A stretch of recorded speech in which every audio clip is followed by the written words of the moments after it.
Welcome back to Fast Money. Checkout shares of Nike topping the tape today, jumping nearly 3%, hitting a new all-time high. Tim, you are calling this a bulletproof stock. Why? Well, it's been bulletproof because, first of all, there's some things that for Nike have historically been sensitivities. That includes FX. That's been a major tailwind. They actually had some significant markdown numbers that they had thrown into to be conservative on their last couple quarters based upon COVID. But the reality is this is a company that has gross margin progression. The DTC business continues to grow. The athleisure and essentially the comfort dynamic in two halves 20 is going to continue to be as strong as it was in the first half.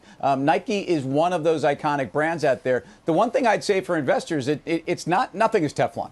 And it's up 23% in 26 trading sessions and looks a lot like a NASDAQ chart. But I will say, I think you're going to see earnings revisions, and I do think this story remains very resilient, and it's been a great trade. Guggenheim raising the price target specifically on the notion that its competitors, Adidas and Under Armour, were losing already in terms of their trajectory before the pandemic, are losing even more, Grasso, and it's their opportunity to sort of gain some share here. Where do you stand on Nike? Yeah, so I agree with Tim's last statement. The chart is overbought and it looks like a tech company. It's surprising.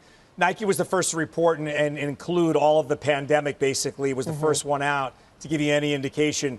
And sales were down. The stores were much lower than online sales were. I'd be a seller of Nike.